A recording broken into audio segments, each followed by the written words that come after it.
Hey, fabulous listeners. Welcome back to Shut Up Chanel, where we delve into my LGBTQIA plus journey, celebrating the queens who have sprinkled magic into my life. Oh, boys, the diva has arrived. Today's episode is one for the books. The incredible Coco Montrese is here.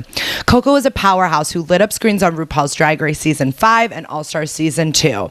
I first heard about Coco when I was casting season 5 of RuPaul's Drag Race, and let me tell you, the story behind it is a juicy one. Get ready for a wild ride as we explore the world of Coco Montrese and all the glitter and glamour she brings to the stage. So fasten your motherfucking seatbelts, hit that subscribe button, and join me, Chanel Perrillo, for a fabulously unfiltered chat with the amazing Coco Montrese. Shut up, Chanel! Shut up, Chanel! Chanel, shut up! Shut up, shut up! Shut up, Chanel! Shut up, Chanel! Shut up, shut up, shut up, shut up, Chanel! Shut up, shut up, shut up, Chanel! Hello. Oh, welcome to the stage, Coco Montrese. How are you? Oh my God. For those listening, I have not seen Coco in how long? Oh gosh, it's been years. A lot of years. A lot of years. I know. A lot of years. Like probably, I think the last time we saw each other was like what, 8 years ago? Like, so much has happened. We have so much to catch up on. I can't even, I couldn't even like lay out everything I wanted to talk to you about today because so much time has passed. Well, welcome to Shut Up Chanel. It's so good to see you. How are you? I'm good. I'm really good. In the middle of remodeling my office, so everything's, cancers, we go through these moments where we just like take everything down and restart. So yeah, that's why it's like, what? I love it. I love that you're a Cancer. I'm a Cancer rising. So Oh, really? You yeah. are. I know, very emotional. I'm a very emotional Leo. Yeah. Oh, you're a Leo too. Ooh. I'm a Leo, Cancer, Virgo. I have a Virgo moon. I know. I think I'm Cancer. I'm Cancer, Pisces, Cancer. Oh. We're crying divas. We're Yeah. crying divas. So emotional. Oh my God. So where are you joining me from right now? Are you in Vegas? I'm in my Las Vegas home. I just got back from Mexico. Last night, really. So yeah, I'm in my home in Vegas. So. Well, that's funny because that brings me to where we met. I like to start off every episode with how I met each person that I'm interviewing. And I in the beginning, I was trying to go on this timeline and like schedule it. Like I couldn't schedule everyone that I've met and like in the order. Like it was great in theory, but then I was like, I can't like schedule every person I've met in order. Like it just will not work out that way. But That's not happening. We're going to the beginning of the timeline because we met like early on in my journey in the drag world. I want your story. Like take me through the journey of how we met. Okay. Oh my gosh. I think we met the first time I met you was at, I think I was doing the show in Vegas, and then we were at Crave. I think it was a Crave nightclub, and you were in VIP, and I got to meet you that night, and I was like, I love this girl. She is everything. I really fell in love with you and just everything, but you were so amazing when I met you, and you're still the same person today. So that's where I remember meeting you at the club. Yeah, at the club. I couldn't remember the club name. It was Crave. Mm-hmm. Crave was like the only gay bar at that time. Like there was none of the others. It was right off the strip. It had just kind of opened because I remember the opening and hearing that queens were going to get to perform there and that there was going to be more like drag in Vegas other than like the shows. Right. Right. Because for a long time, like that was Vegas. Like there was what's his name? There was the Frank Marino. Divas Las Vegas. That was the only drag on the strip for a long time after La Cage. Yeah. Yeah. And so I don't know. I was trying to remember who invited me because it was like I had just started hanging out with all the queens. I had just done season. It had to have been 3 or 4. I think it was 4, 3 or 4. And I was in Vegas for something, and I know that we were with Shangela, and I Yes. think Chanel, the drag queen, was also there with us, because I Yes, have this she was image of there. Chanel. I have this full image of us being in the booth. I think I had been in Vegas for something, hit up Shangela, who was there, because I had known Shangela, and Shangela was like, come to Crave tonight. And I went there alone to meet Shangela, and we were alone in the VIP. And for the listeners listening, like this is when I got to start casting Drag Race. And so I had just cast season 4. I had just cast season 4. That was my first season casting. And it was like in between, and we were about to start casting for season 5. And Shangela, this was like before, like all we had was Facebook and YouTube, you know? And so I was like, and it was like, it was hard. There just wasn't an influx of people applying like there is now, you know? And because there wasn't this whole birth of like baby queens and stuff. It was like the pageant world. Like you were either a known queen or you were in the pageant world. Yeah. And I remember Shangela introduced me to Alyssa Edwards. I had talked to Alyssa Edwards on the phone for 2 hours. I thought she was a freaking star. I was like, Shangela, you're so, like, you know, I knew Shangela knew everyone. You know I mean? Like Shangela, like she's a star, so she knew talent. And Shangela only hung out with stars. Right. Only. Stars only for Shangela. Only stars. So we're in Vegas, and Shangela is like, I want to introduce you to this other queen. And she was like, there's some tea that I feel like would be so beneficial to the show. Yeah. And she made you tell me, I think. She did. She coached the questions and then basically made me tell you the story. And I had no idea why I was telling you the story. And let me add this, though. You did an amazing job with casting season 4. When you cast season 5, that was the ultimate. There was no, like, I have not, even now, we're on 16, I have never seen a season cast the way you cast season 5. There were so many hard hitters and so many incredible queens in that cast. You were bound to get nothing but good TV. It was inevitable. It was perfect. It was perfection. It was pure perfection. And I don't know if you knew at the time that that's what you were doing, but that's exactly what you did. It was incredible. Oh, I just got the chills. I love you. Well, and like the thing is I was this young little girl who got told this like amazing, like I was told this story that like that's like on TV, like it's like a movie. It's like two drag queens up for a pageant. One loses her title, the other one gets it, and they haven't spoken in 2 years. Yeah. And it was real. And it was real. People always ask, was that really real? Did that really happen? I'm like, yes, it all was real. None of it was fake. That actually happened. You know? I remember texting one of the producers of the show, and I'm like, I'm in Vegas. I just got the tea on like this like huge like this huge story. Like, I can't wait for you guys to hear about it. And like, that was my pitch. I was like, I found these two queens that like haven't spoke to each other, and we're not going to tell them. And I don't even think like, and after that, like, I never told you anything after that. No. I was like, well, you should apply is all I said. You did. You said, have you ever thought about doing reality TV? And I was like, no, I'm here in Vegas. I'm on billboards. I don't, this is it for me. I'm happy. And you were like, well, you should consider it. You really should consider it. Yeah, I remember that night. Oh my gosh. And that like, and that's what's so crazy is, and like you said, like, I don't even know if I knew what I was doing. I just feel like at that point of my life, I was at such like I knew I was just so engulfed in the like finding out everything about the community, and like, and I just knew who like the stars were at the time. Like Detox, like I wanted Detox for Yes. season 4, but bitch was like she was too lazy to make a day. Yeah. She was like, I'm busy, like in the club every night. Right.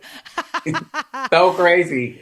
Oh But my I gosh, even you had forgot she was everybody on that there. season. Yeah, like Roxy Andrews, Detox, you. But Like, did you even know? Did you even know that we all actually like for Detox, Roxy, and all of us, we all had a connection that you probably didn't even know about. You know, I knew Roxy before she even did drag. I knew Detox back in her Florida days, long like so. We all had this connection. It was like, how in the hell did she bring all of us together? This is crazy. You know, it was. I wouldn't have wanted to be on any other season. It was. It was it perfect. was the Florida Divas. Well, I think what happened was when I first started, it was like I got a taste of West Hollywood and then Detox and like I got introduced to Florida drag, you know, Alexis Mateo, which I also Hmm. was like, I remember finding like you got Alexis into her first pageant, didn't you? Hmm. Yes, I That is did. so crazy. Well, I did. let's go back to the beginning because that was like a Okay. great setup for like how we met. But like, I want to go back Mm. because I want to know like more about your backstory. So you grew up in Okay. Florida, right? Like, fill Yes, me I in grew up in on Florida. where you grew up and what kind of family you had. I know that you had like a pretty religious upbringing, right? Yes, I grew up in Florida. My dad was a pastor. My mom was a missionary in the church. Everybody was involved in the church, but I was just the different one. I would go to church, but I would contradict everything they said. I wanted to know the whys and okay, well, why do we do this? So why do we dress up for Easter? You know, if you say he doesn't care about that, why do we do it? You know, all that kind of stuff. I was that kind of kid. So, but I knew I had a creative outlet. Now, I didn't. I was introduced to drag when I was in high school. I saw it. I, in high school you're still trying to hide, so you're kind of like, oh no, I don't know anything about that. I got to college, so I got to Alabama State because I went to Alabama State University, and that's when it all unfolded. That was, oh, I could perform. You know, I went and saw this amazing performer, Mocha Montrese. I saw her, and I was like, oh my gosh, she's incredible. That's absolutely something, that I probably could do. So when everybody's like, you should do it, I was like, no, no. And I did the competition. I did a amateur competition and won. And I made a lot of money that night. Well, for a college student, any way to make money is, lucrative. So, okay, well, I don't have to call home for money. I could do this every week and I can make money. And that's how my drag career started. Mocha took me under her wing. She's like, you're a pretty boy. You'd be a pretty girl. So she painted me one night and I was history after that. But she was such a good drag mother, which a lot of people don't, drag mothers, they're not that important. What was really important in my career was that she was very strict on me. She was, if your grades dropped to a B, below a B, you, no more drag. You couldn't do drag. And this was in college. She was like, nope, no drag. So I had to maintain a certain grade in order to stay doing what I love doing. And that was what motivated me to, continue. So I did good college work, but I also was able to still do drag and I loved it. So yeah, I keep it going. The days of like, I feel like drag mothers, like now YouTube becomes the drag mother because Drag mother. Yeah. that's where you learn to paint. But in the beginning, like you would have to like your drag mother would like paint you your first time. Yeah. Or it was trial and error. I mean, even there was sometimes I was doing competitions when I got back to Florida, I would do competitions and girls would, oh, I'll paint you for the competition. They'll paint you for the competition. Then you'd win. Then the next week would come for you to come back, and they would wait until you got there to tell you, well, I'm gonna paint your face. You beat me. You beat me last week. You're gonna paint your own face. Yeah, it was, bro. It Yeah, was cutthroat. I know. I want to hear like I really need a shady pageant story because that I think that's what like I think when I first started hearing about pageants, it was just like the best because like my brain went to like, this is like a beauty pageant, but like with drag queens, like, and trans women, like it gets cutthroat. And people don't realize, like now, because everybody's so sensitive about everything and all that. But back then, they did not play. Girl, I have had I did one pageant where so I won this pageant. It was called Dixieland Nationals. Get that. I won Dixieland Nationals. Get that. You're not even going to go into that. No. But so the girl I beat, we went to the national pageant. The national pageant was, get this, back in Florida. So we traveled from Alabama back to Florida. They they thought I was such a threat in the pageant that I went to put my gown on. Someone had taken a razor blade to my beaded gown. I put the gown on, and immediately as I put the gown on, all the beads just started to fall off the gown. And everybody was whispering in the dressing room because they saw who did it, but they would not say a word. That's how cutthroat pageants are. Cutthroat. I've had my face powder, I've had light bulbs screwed out and cracked in my face powder, so it would cut me up, and you don't even know you're bleeding until after you've put the powder all over your face and you could see it coming through. Oh yeah, when you say cutthroat, no, literally, it was cutthroat. But now, we want Things have that changed. Things have unheard of. changed. That's unheard of. You would not. Oh my gosh! So your first pageant is when you kind of is that when you got brought into the House of Montrese? Yes. She was telling me, she was like, you're gonna do pageants, and everything. And I was like, okay, good. I'll do newcomer pageants because they had just started this whole newcomer thing. And she looked at me and said, absolutely not. She said, you wanna be one of the big girls? You gotta play with the big girls. So she never allowed me to do a newcomer pageant. I may have the first probably two pageants I was in with really big name girls back then, really, really big names. And I was dead last in the pageant. And I was like, why are you celebrating? She said, you don't understand. She said, you're dead last among the top people in the business right now. Now you've competed with them. Now you've got to continue to compete with them. And then eventually they saw me as a threat. And it felt good because they were not only coaching me along the way and teaching me along the way, but they were showing me, you're a force to be reckoned with, Then it got to, I was, second runner up, second place. And then I was first runner up. Then I started winning and winning and winning. And it was such a learning experience for me because my mom was always about being the best. She was not going to let me start out, She said, oh, you want to win the newcomer pageant? Then you're the best of the mess. Yeah, what's that saying? Like it's like being a small fish in a big pond, rather than to be a big fish, yeah, in a small pond. Mm-hmm. And that I hold true to that because it made my standards of what I wanted to present and how I wanted to become such a. I tell people still now. It was so funny. I was in the dressing room the other day with Georges, and Georges. She's one of the sweetest queens, and I love working at Drag Race Live with her. She's so sweet, and she's young. And I asked her a few makeup tips because she was showing me how she was doing something. And she was like, "This is crazy. You're like one of my idols, and you are so humble that you even are taking makeup tips from me." I'm like, "Oh yeah." I said, we gotta keep up. We gotta keep up. Madonna will tell you. Madonna will tell you. You have to reinvent yourself. She's 65 on a tour right now. Yeah, because you can't evolve if you don't learn from the younger generations. That's how you just stay the same the rest of your life. You know what I mean? It's true. It's so true. And praise Madonna. Yeah, praise 65 and still reinventing yourself and still out there doing it. That's crazy. I'm like, wow, that's incredible. And that's what I want to be, though. I want to be that girl. I turned 50 this year. I turned 50, so I'm kind of like, what? 50 years old. I'm like the oldest girl doing Drag Race Live right now. How? Okay, well, I had no idea you were 50. July 2nd. I turned 50 this year. So how old were you when you met me? You were in your 40s? 30s? No, I was 30s. 30, like 30, late 30s. You're like Raj's age, right? Yeah. I feel like I'm like 1 year, probably like 2 years younger than y'all. Raj is like what, 52 now? 51? I'm not gonna age her. She's not gonna. Yeah, she's gonna get me for that. She's gonna get me for that one. She loves being old. Yeah, you know what? And it's so fun watching her.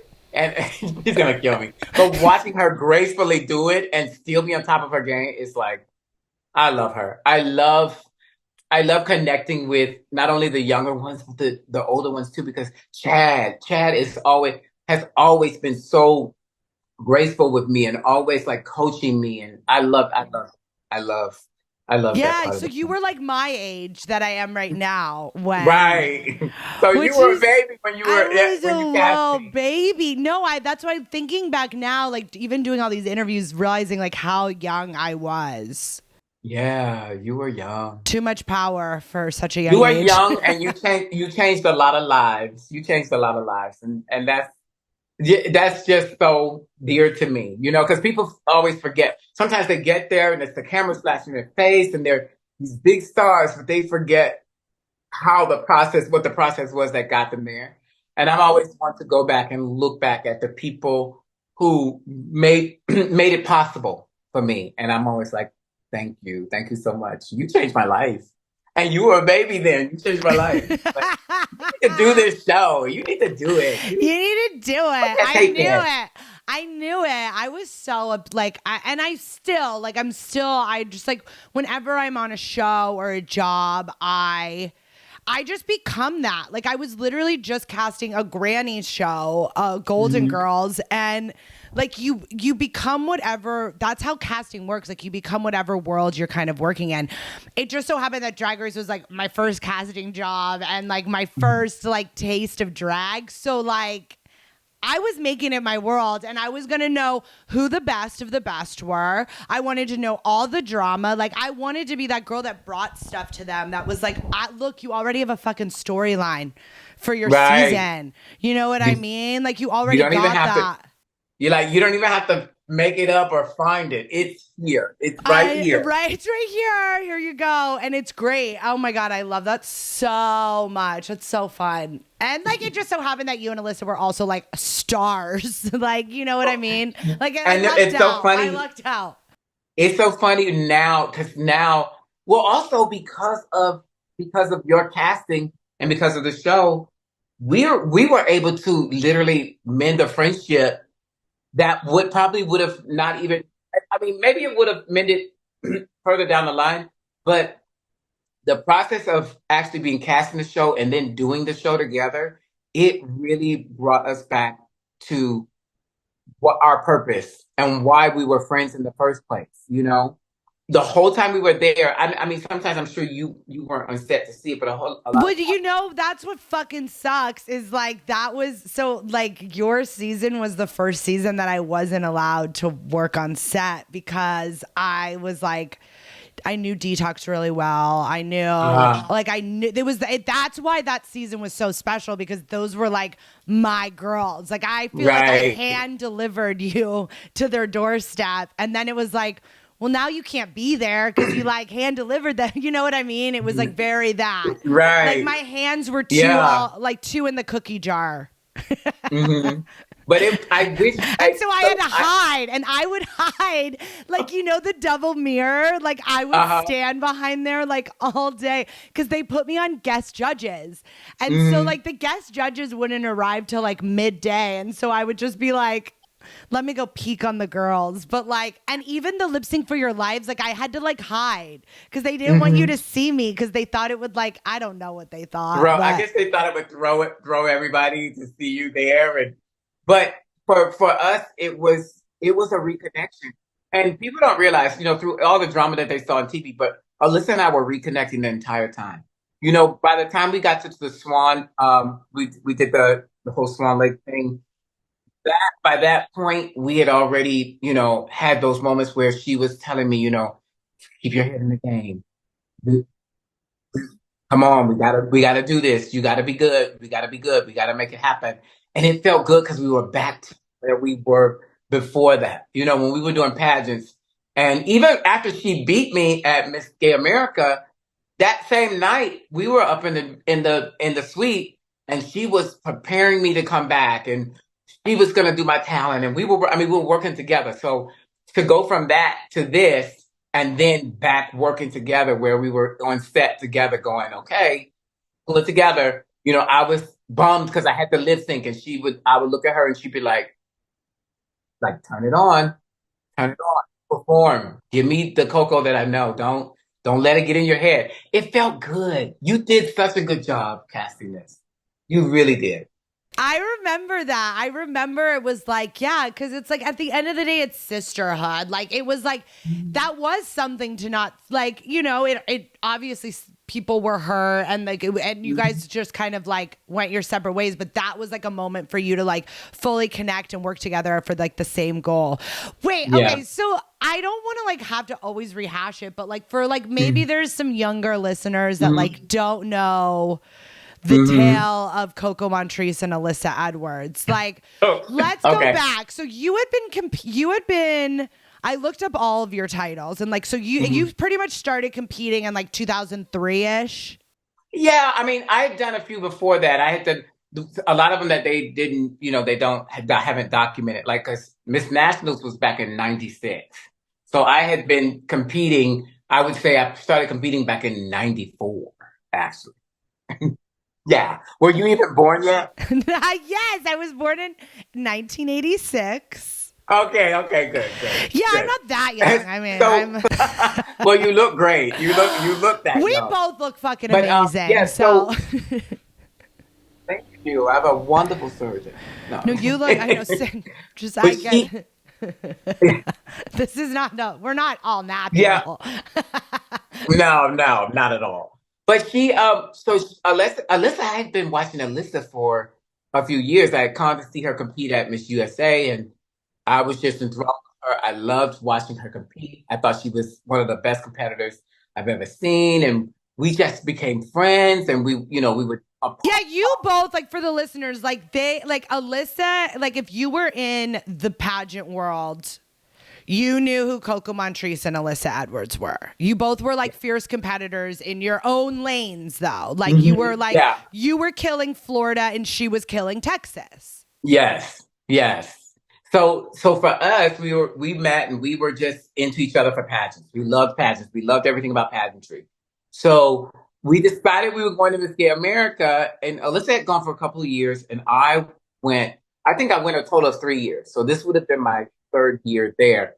So we basically talked before the pageant, and we were like, hey, it's going to come down to me and you.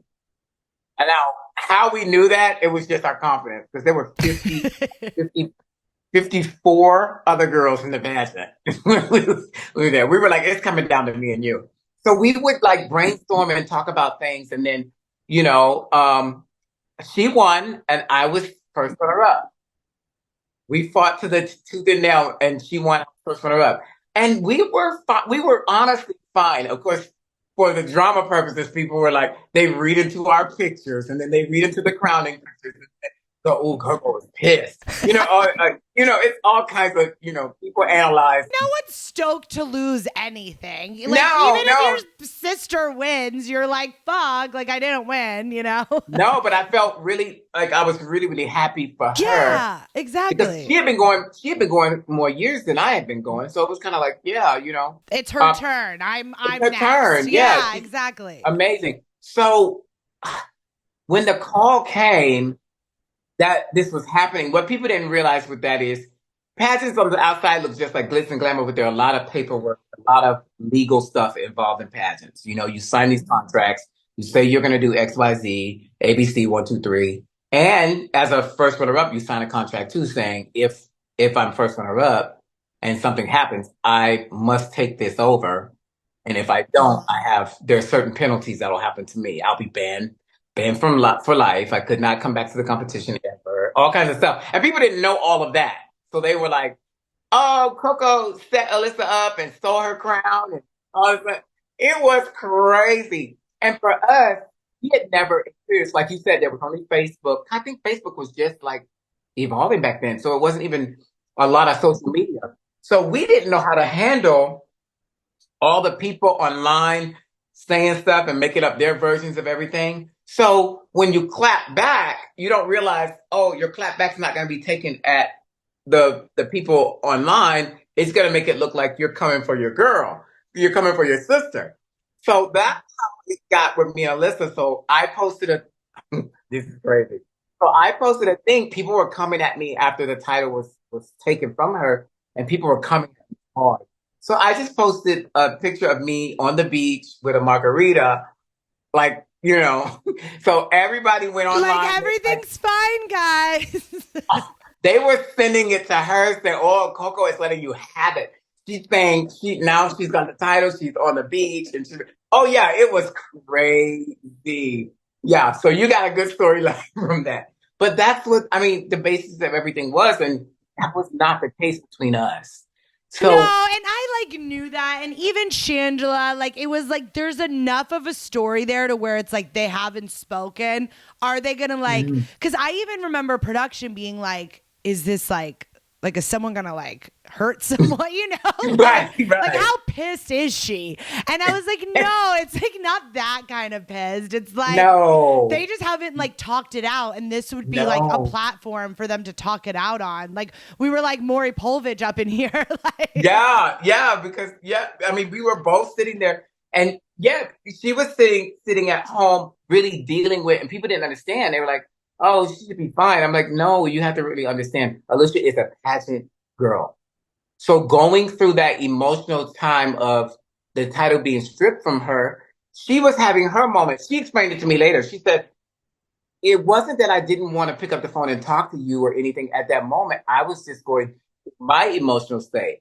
And I said, "Oh, I get it now," because I was sitting there thinking, "Girl, you, my friend, you could have called me and let me know this was going to happen. And what's the deal? You just left me out here to dry?" But she was going through it too. So it was, yeah, I think that's such a lesson in like friendship yeah, even is like obviously she cared about your well-being, but she was just trying to deal with like her own like being upset with herself.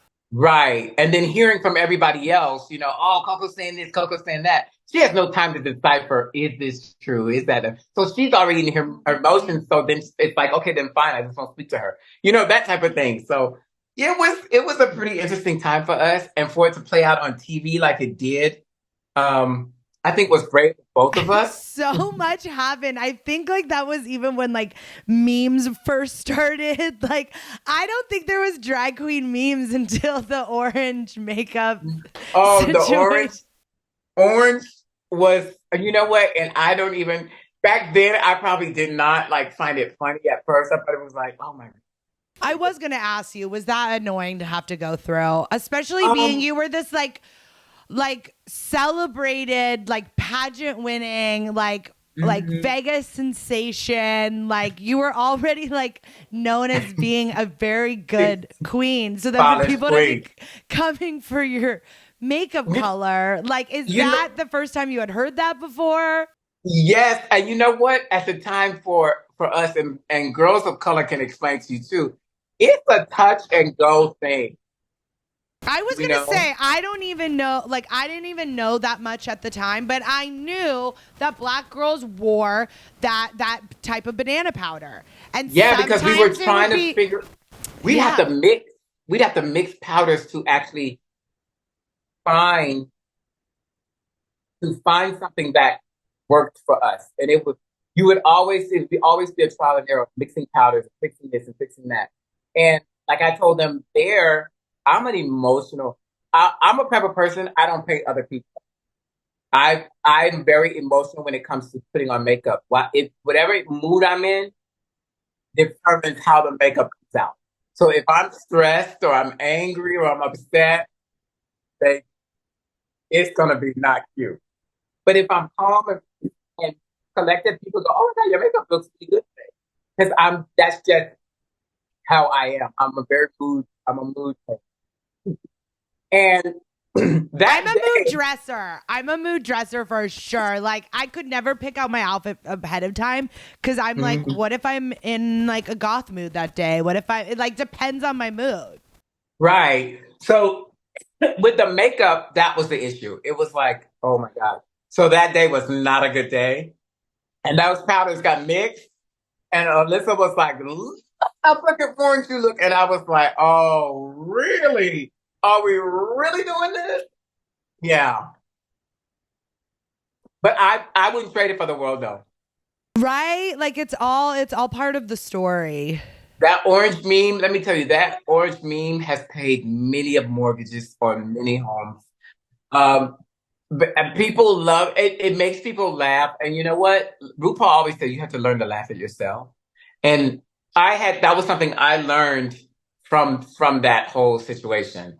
Able to laugh at myself and able to not take myself so seriously all the time, and that felt good. It still feels good to this day, It's like all over my house. I have a Christmas tree that I put up in my house. It's an orange tree and it has orange bulbs with this all over it. All over it. I love it. You And got it when you're in on the joke, then like the joke doesn't become you. You know what I mean? right, That's how Shut right. Up Chanel came about, and it's because of the queens and everything. Because that's the thing. I would took myself so seriously my whole life, and like I Mhm. was very black, and I am like very much a masochist. Like Uh, and I take myself like I have to like remember to laugh at myself and like yeah and be in on the joke, you know what I mean? yes, you have to. You have to do that. Okay, wait, so you the House of Montrese, fill me in, because so like you hmm got into the House of Montrese, you had Kahana's your daughter. How big hmm is the House of Montrese? it's a really big family. Lots of boys, in the family. Lots of boys that don't do drag in the family. And then there's lots of other queens who not necessarily take on the name. You know, some queens take on the last name. And I don't enforce it. I allow them to be themselves and create their own lanes. And I don't have to for me to be your mentor and be there for you. I don't have you don't have to have my last name. Um, so a lot of them don't. Particularly the ones who are performers like Kahana and a few others. They're very into what they do and love what they do. And I think that's a trait I saw in them from the beginning. It reminded me of myself. I met Kahana in Denver, and she was on a show on Nina Flowers had a show called Drag Nation I uh, remember that. in Denver, and it's like 20 to 25 girls performing in that show. And Derek Barry and I were the special guests that time, and Kahana was there, and she was this little baby queen, and she was by herself. No one would help her. They had her kind of like off to the side by herself, and she was kind of ostracized. A lot of people didn't talk to her. And Derek was like, "Dude, let's go talk to her. Let's figure out what's going on." So we went to talk to her and everything, and she was like, "Oh my God, I can't believe you guys are talking to me." And she asked me, she said, "Hey, I'm gonna do this." Oh, I think she was doing Nicki Minaj that night, and she was like, "Will you watch me perform?" I said, "Sure, I'll watch you perform. I'll watch you." She said, "Will you give me some, tips after and everything?" I said, "Sure." So I watched her perform, and I was like, "Wait a minute, this girl, she's got it. She's got something. She's got an it factor." And from that, I was just like, "Okay, yeah, let's move forward." And she was like, "Would you be my mom?" I was like, "Yes, I will be your drag mom." So that's how Kahana Montrese. And was that your first daughter?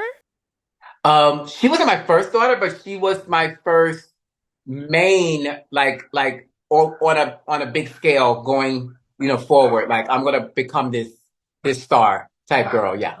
So yeah. Oh, my puppies. It's Jeez. okay. Is your puppy barking? I know I have mine in the room. Really? Yeah. Where's your drag? Is your drag mother still with us? Yes, she is. She's in Chicago. Mocha Montrese. Oh my God. And that one is a character. She's like the version of Kahana. She's the Kahana, all about the body and great dancer, great performer. Just the facial expressions and everything. That's what captivated me about Mocha. She was able to actually pull you in without even just easily, just with not no. She could just with her facial expressions. You're like, this woman is incredible. Yeah, she was Oh, that. and was that like your first like taste of chosen family? Like what ended up happening with your biological family? Um, a little distance there because I was different and things like that. There was still we were still cordial. We were still, that a lot of people didn't understand me, of course, and they were still as loving. I'll put it this way: people ask me that about my family, and I tell them they were as loving as they Could be. could be. They were religion. It's so funny that religion is supposed to bring people together, but it does create these rifts in families, and I think that's totally the opposite of what um, religion is supposed to be about, And so it was a distance there, but Mocha filled a void in my life as a parent that was phenomenal. She helped me in my young adult life become who I am today and how I am today, as far as the profession. I have a lot of the young girls ask me, why do they always bring you back? Why are you always someone that these not only bars but big companies love to partner with? And I said, you guys, I was taught a level of professionalism, outside of being a great entertainer, because you can be a great entertainer and just still not cut it. You gotta be a well-rounded entertainer. You gotta be not only able to speak, on a corporate level and talk to people and establish things, but you gotta be a good performer too. But there's so many different aspects you need to be good at, What to are make that. like what are like top 5 things that one should be good at to be a professional? Um, not only just communication, but being personable. You have to the biggest thing about being an entertainer, and that's why, a lot of things in the entertainment business cannot be replaced, is being a physical person. They can't really replace you with AI or anything like that when it comes to interacting with people, because you have to be able to actually communicate with them and feel what they're feeling. I'm an emotional performer. It's all about emotion for me. And if I can make people feel what I feel, then I feel like I've done what I've set out to do. And they love that. They love that about me. They always tell me, you've always connected me with things emotionally. And that's important to be able to do that. Um, I almost think that's harder for these younger generations because they didn't grow up in the bar world where you did, like, if you wanted the tip, you were connecting with the audience. right. Now every lot of things are done like this digitally, so it's like Mhm. connecting with the screen rather than like connecting with the human. Right, right. And I think that separation is, it has its pros and its cons. Oh, for sure, for you're sure. able to reach with this type of thing, you're able to reach a multitude of people in one setting, you know? But when people come to you and say, "Hey, you did this nice gesture to me when I met you 10 years ago, and it's helped me, get through certain things and stuff like that." It's just like, wow, that's incredible that I touch people's lives like that. That's one of the things I Connecting say, with it, connecting with your audience. yeah, connecting with your audience is so, so, so important. That's the cancer Uh, in you too. yeah, we are. With that, we love we love people. We love to be around people. We love to give them love. Sometimes we give too much, you know? Yeah, fill other people's cup more than our own. Like, you're probably Yeah. love to give people like great advice, but then like Mhm. you'll have a shitty day and like you should be to giving yourself. And like I'm learning that, like, to kind of like start treating myself the way that like I treat my friends when they need a friend, Start like being that Yes. friend for myself is what I've learned this year. Yes. Cause I love to help people and I love to give advice. And I do feel like that's like such a way to connect with people. Especially like lessons you've learned. But yeah, it's so easier to give it out than to like pour it in. Yeah. And then receiving it, we're not too good at receiving it. So, because we're so used to giving it. So we're like, oh, I was thinking that the other day, like, why is it so, like, I get uncomfortable when people compliment me. oh But then I yeah. crave it. Like, I crave Hmm. validation. But Hmm. when I'm the one that like is being like over complimented, like I get this like uncomfortableness. Yeah. That's so true. I'm the same way. I don't even about gift giving. I will give, give, give. I don't know how to receive. It kind of weirds me out. Like if someone does something for me, I get kind of like, why? No, no, no. I'm good. I don't look for anything in return. I give from my heart, and I don't want anything back. Me getting back, I get back that you're happy, that it was something that fulfilled your needs and that you're happy and things are good with you at home. That's what I get back from it. I don't really need anything, you know. I can You honestly say deserve that. it though. Oh, thank you. I truly feel like I am blessed beyond, with being able to perform and being able to give so much of myself. It feels good. It feels really, really good. It feels so good. Oh my God. Any other tips you've learned along the way? Oh gosh. Tips I learned along the way. Let's see. Ooh, so many. So many tips I've learned along the way. Uh,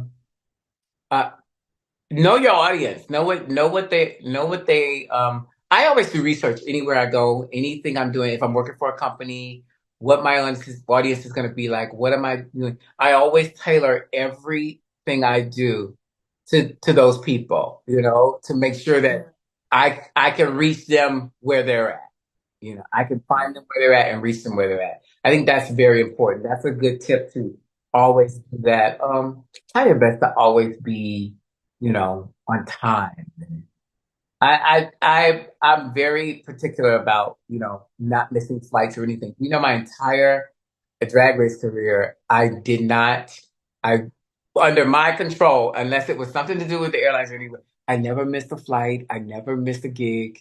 I was always there, present and ready to go. And a lot of times, you know what? Let's go back a little bit though, because I want to talk about something that happened on Drag Race Tell that a lot of people me. didn't know. Tell I didn't me. I didn't talk about it a lot with people. A lot of times, Alyssa and I were going through this stuff on the show, and everybody thought, "Oh, Coco's in her head" and stuff. A lot of people didn't know that the time that I was on Drag Race, my husband was going through chemo. He had just started chemo when I went to film the show. So a lot of the times you saw me in a mood where it was like, "Why can't we get out of her head?" I was feeling guilty that I was on set and he was at home going through that.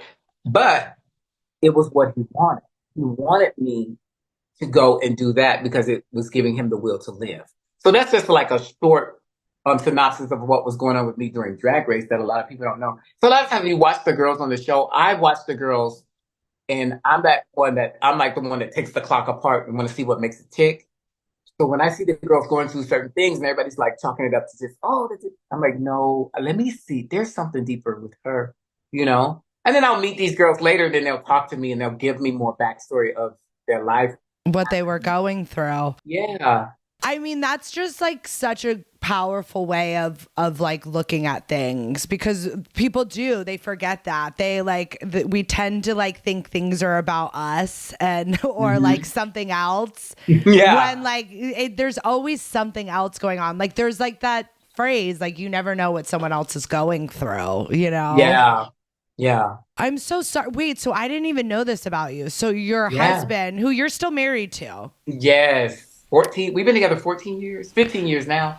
15 years this year. 15 years? That's like gay 15 years. history. Yeah. 15 years. Everybody's like, what's the key? What's the clue? I said, he's not in entertainment and he's a retired Marine. So it's two different spectrums. They're like, oh, okay, I get it. I'm like, yeah. Oh my God, oh my God, a Marine. Okay, I knew that. I knew he was a Marine, but I didn't know about the cancer. What kind of cancer did he have, and is he in remission? Yeah, he's in remission. He had non-Hodgkin's lymphoma, which is intense. Yeah. One of them, because Hodgkin's lymphoma is the one that you just don't come back from. But he had non-Hodgkin, and he survived. He survived. And so you took care of him during like chemo and everything? Everything, the entire time. And then I was traveling the world, flying back because he was at Vanderbilt Hospital in Hatfield. So I would literally fly to the gig, fly out of the country, do the gig, fly back, check on the house, fly to him in Nashville, and fly out for my next gig. I was constantly doing that, like all the time, the whole time. But I was determined. It made me strong, though. I'm strong now. Yeah, no, when you've been through, and like, it's so crazy when you're my dad had cancer and I had to take care of him towards like at the whole time, but like towards the end more. And I was going there every weekend. But like during that time, like it was like there was no question. It was like I just made it work. Like I would work till Friday, I would drive down there, I would stay there as long as I can, come back, because I did have to like go away from it. It was a lot to like take in like all at once. But it made me so much stronger, and I can only say that now. Because in the time you like don't feel strong, like you don't feel like you could do enough, like you like you hold a lot of guilt, like you think that you being there more is gonna like change anything, and it's not. It's not. I mean, I would literally go perform, and you'd have a million people screaming, "Oh my God, we love you, we love you, we love you!" And you would go back to that hotel room, and you would close that door, and you would just be in tears. But you knew that your purpose in life was to make other people happy, make people feel good. But it was a road. It was a road. Well, Definitely. it's really hard when you're not feeling good about yourself either. Like like that's just how life is. Like it's hard to like turn it on. Like it's easier to like turn it on, but then when it's like when you sit with yourself and you're alone, I think times like that really teach you how to sit with yourself, because a situation like that, no one knows what you're going through. So it's hard. Like you don't want to talk to people about it because you know that they don't understand. You know that there's nothing they could do. If you talk about it, it just makes you get emotional. And you're at that point, you're trying to like not be emotional about it, especially being on a TV show, like you didn't want to.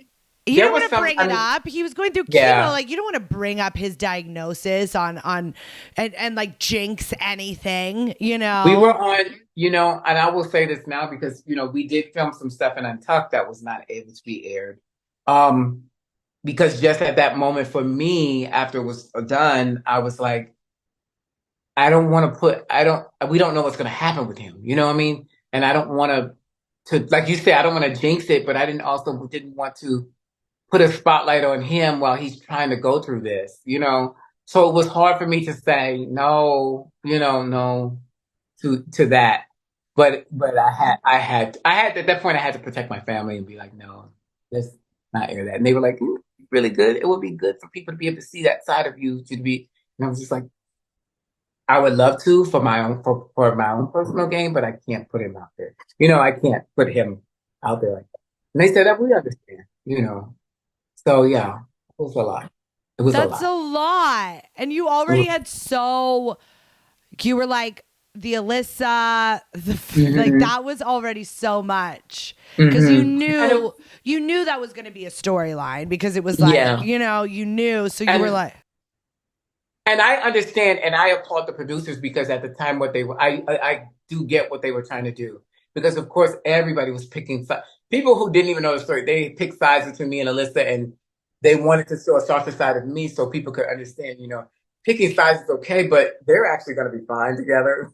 But you need to see this other softer side of her to understand. And I know I got what they were trying to do, but I was kind of like, we could just leave it open. Let them decide, I can't believe that happened before like Instagram, because it would have been like even wilder. Like that, like it was so like impactful, and it was on logo, and it's crazy because people are still to this day. I can't go anywhere. Literally, I was just in Mexico, and everybody was. They know this. They know season 5. What were they asking you? What were their questions? Oh my God, they do the lip sync thing, and then they were talking about me and Alyssa, and then look how orange you look, and Coco was the pageant, it was I'm like, how do you guys know this stuff? It wasn't even, social media was not even as big as it is now, 10 years ago, and they know it. They know it all. I'm like, wow, it's crazy. I love it. I like that. Just makes me feel so good. It really does. Yeah. Like this has been like therapy. You did the damn thing, girl. You did the damn thing. Toot your own horn. And I felt like that. I was like, she needs to toot her horn more. She did that. You cast that show so fierce, season Do you know 5. that I Yeah. didn't even like I didn't even remember, like I knew I wanted to interview you. I knew that we had like all this history, but then I was sitting there like last week and I was like, wait a minute. Like we could talk about the whole like Alyssa Coco, and I cast that season and I forgot. Like I really like I had forgotten. I'm not like, that's why this is a RuPaul's Drag Race like stan podcast, but like I don't remember any of the tea. Like I'm not coming to the listeners with like trivia and stuff like that. Like, you don't remember any of. You're like, I don't even remember. it was all a fever dream. Like I was so in the moment during those years of my life, like living so like presently, but also like not like careless, like not even carelessly, but I really was just in the moment. And I don't know if that's like how everyone is in their early 20s, because I've been reflecting on that. I'm like, maybe I was just so busy all the time. Like I don't remember ever sitting down in my 20s, ever like going inside my head. Like now I'm a meditator and I'm like really into therapy, and I'm like spend a lot of time alone, and I love being alone. Like love it. Yes. Like last night I stayed in and it was like the best night ever, and I was like, I'm gonna have a sleepover with me and my puppy, and we're gonna watch a scary movie, and like it was the best fucking night ever. But like I would have never been that girl during those years. I never stood still. If someone was like, do you want to go to Milwaukee with a drag queen tomorrow, like to help them, I was like, yeah, I'll pack my bag right now. And then I would like go and come back, like go straight to the Abbey, like always made it to work. Like it was just, my life was a constant. And now I'm like sitting back and like really like reflecting and remembering all these moments. So, but you know, it was your personality that actually made, I'm sure a lot of us, I mean, for me, I know for sure it was your personality that made me go, okay, yeah, let me do this. This will be fun. Because if it wasn't you, I don't even know if I would have done it. Because you just were so inviting, and you were very high strung, and you were there and you were here like this. And I was like, oh, he is so freaking cool. I think, yeah, let me do, yeah. That's what I think is so important. But now, like you said too, though, the person you are now is totally different. It was funny. I just took Kahana to Mexico for her birthday, and oh, her birthday's coming up, and we went to Mexico together. And like you said, a long time. We spent some time together, but she went and did her thing. I went and did my thing. We loved being alone. We loved to meditate. She had her meditation. I had my meditation. It's so different now. And I went to Mexico with Raja last summer. We like planned to go there for a week. Yeah. And one of the days she's like, I'm going to stay. And I'm like, I'm going to go lay by the pool. And I just like found this random hotel pool and like spent the whole day there by myself. I like made all these friends. I like came back that night, and then like we went to dinner, and she was like, I can't believe you like just went and entertained yourself all day. And I'm like, fuck yeah. But I love that. Like, I love that. We're just getting older. I love Kahana, by the way. I actually like appeared in a Kahana music video, or like I helped Brad. I was there one day for like 12 hours. I remember. Was it the varsity video? Yes. I love it. And there were so many stars. I mean, the stars were out that day. Like it was like Manila, Sharon, Nina West. Like it was like everyone was there. Everybody was there. I love those days. Like I love those moments.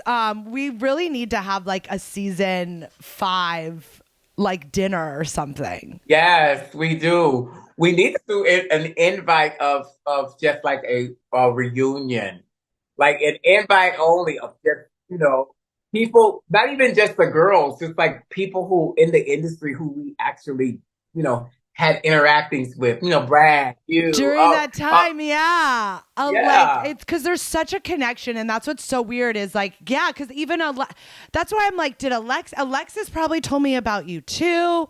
Like, just like, it's just, there's so Alexis, Yara, all of them. Yara. Oh my God, Yara, and oh my God, I love Yara so much. I need to have Yara. See her. I would, you know what? I told somebody the other day, I was like, I want to take Yara on vacation with me. And they were like, Yara is crazy. Why would you do that? I said, you guys don't understand. He would have a ball. Yeah, she's just so fun. She is so fun. She's so fun. She's so quirky. and fun, but she's a smart cookie. People don't understand. I'm like, Yeah, people underestimate Yara Sofia, but she is a smart. very smart. Me and her were so close. It like makes me sad, like talking about this right now, because when she moved to LA, like I have so many fun stories with her. Like when she moved to LA, we hung out all the time. I spent New Year's Eve with her one year in Vegas. Like stayed in her hotel room. I remember she slept in her fucking contacts, and we had to drive back to LA the day after New Year's, and she had slept in them and like couldn't see, and I was so scared driving back. I'm like, Yara's gonna kill us. Oh my God. But yeah, like I miss Yara. She's still in Vegas with you, right? Yes. How's she is. Vegas? How's Vegas? Tell me everything you have going on in Vegas right now. And Vegas? how exciting. Like you were one of the first people announced in the RuPaul's Vegas show, which it made so much sense to me. I was like, that was like, it's your destiny. Like you started in Vegas, you ended in Vegas, you know? Yes. Yes. It was so full circle that it actually came to Vegas and it was here. But it's going so strong. The show is doing so well. So many queens have come in and out of the show. I mean, from Latrice to, oh my God, everybody's been there. Everybody's Everyone. coming. Yeah, Raja, winner of Canada, she's been there. Oh gosh, everybody's come. Eureka, Ginger Mint. Who else? Oh, just Chanel's everybody. out there with you too, right? She's my there. God. Chanel was one of the first drag queens I ever met. Really? Oh, I'm And sorry. I thought it was No, I'm just shout out Chanel. Everyone always says that. That's literally the response. She don't care. She's Oh my God. She knows it's a joke. But yeah, and my Everybody's name was there. Chanel. It's like all her fault. I was like so excited that I got to meet. Right? Did you Right? come? Have you come to see the show yet? No, and I was gonna bring that up. Like it's a travesty. I haven't come to that show yet. And I even told like my girlfriends go to Vegas all the time. I'm like, that would be something to like take my high school girlfriends, give them like the VIP treatment, you know? Yes. I think I'm going to do one of those. Cause yeah, like, Please do. yeah, I have to. I actually haven't been to Vegas in so long. I need a good Vegas trip and to come see you. Yes, it's changed a lot. Vegas is crazy. It's actually crazy right now, but the show's doing well, and I think it'll trigger some memories for you. You'd be like, That's what I mean. No, I love it. I love it so much. And I know your dancers like Daniel Radcliffe. yes, he's such a nutcase. I love him to death. A psychopath that we love. Yes. No, Love David him. Radcliffe, like I knew her when we were young kids in the Abbey and she was a dancer. We hung out every night of our like early 20s, like every Really? night. Yeah. And like she was like one of the first like Marco show was always Marco model but Yeah. then when he got Drag Race, I was like, this is like same with you. Like this is so perfect for him, you know? Oh And the my queens God. love him. And we love the entire pit crew is amazing. It's like a lot of times, everybody puts the focus on the queens, and that's great, but those guys work so hard in that show, and they are so amazing to work with. I just, And I they all always came from like super, like they all toured with every Oh, A-list superstar. So yeah. Yeah, Cher and Mariah Carey and Britney Spears. I mean, they all come from that world. So it's like for me, I'm like, I would never take these boys for granted. They're incredible, and I get to dance Janet Jackson with them every night. It's like crazy. Like, whoa. That's insane. Yeah, I know. And they're all so freaking cute and talented. Oh, And yes. shout out to the pit crew of the Vegas RuPaul's Yes, Drag we Race love show. them. What's next for Coco Montrese? Oh, I got some stuff up my sleeve, and I wish I could talk about it right now, but it's gonna come out, and you're gonna be like, "Oh my God, that's amazing!" But I'm Okay. working on some stuff right now. I got some projects I'm working on right now that Wait, when should we expect this huge news? by this summer. Okay. By this summer, you're gonna hear about it all. So I'm very Mark your excited. calendars. Yes, I can't this wait. Summer, Oh my God. You should tell me off camera. summer 2024. Here we go. Oh my God. And excited. then anything else you want to plug or talk about? Just come see the show. Come see the show. I think people. What I hear about the show from a lot of people is it's a lot more than they expected. They expect it to be this. I will honestly say that Jamal Sims and RuPaul really put a lot of thought into this show and a lot of money because the show is like a Broadway production. Yeah, I mean, Jamal's freaking amazing too. I Yeah, he's remember him from incredible the to work early with. Drag U days. He was one of our like dance teachers. Like, Yes. hey, everything's so full circle. I love it so much. And it was so fun to catch up with you. This was like therapy for me. Like, I didn't even know I Aw. needed this, and I needed it. Me too, for sure.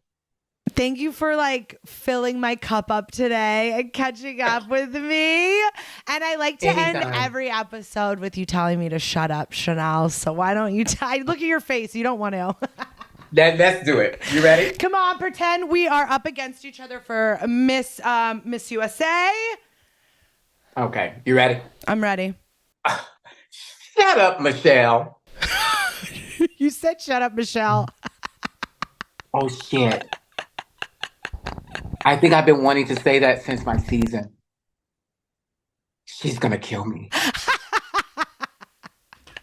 Michelle's gonna love it. Oh my God. No. That was amazing. Let's try it again. That was fucking amazing. Shut up, Chanel. And I'm not joking, bitch. I love it so much. I thought you really just got my name wrong because one night at Mickey's, they announced me as Michelle Perrillo, and and my friend Sean's been calling me Michelle ever since. So I thought you just got my name wrong, Coco. No, I was Oh my having flashbacks of being on God. that runway and Michelle ripping me to shreds, and I just wanted to tell her to shut up. Oh my God, Michelle Visage loves you. I know, I love her too. I love her too. You know what? You know what I love about her really fast though too? She always remembers everything. When she sees me, she always asks me about my husband, and she always says, "How's he doing?" And I'm like, Michelle, how do you meet a million people all the time? How do you remember this? It's crazy. Because she has a big heart. So Yes, she remembers everything. So are you anything coming up for your guys' relationship? Any anniversaries? Any? Oh my God. Well, we have our 15-year coming up. Oh, see, I wanted to give him a little spotlight for the moment. That's my baby. He lets me do whatever I want to do. You want to spend, you need a new gown, it's $3,000. Okay. You know, Oh my he's gosh. that. I feel like me and him have texted before for some reason. I don't think know. you have. I think you have. I think you have. Please, he's pretty awesome. Please send him my love and tell him I love him. And I will let you know as soon as I'm coming to Vegas. Yes. Thank you for doing this. I feel like the listeners are going to fucking love it. Oh, and I love you. See, these old school stories are the best ones. Yes. I love you so much. I love you so much, and I will see you soon. Yes. Love you. Love you. Bye. Bye.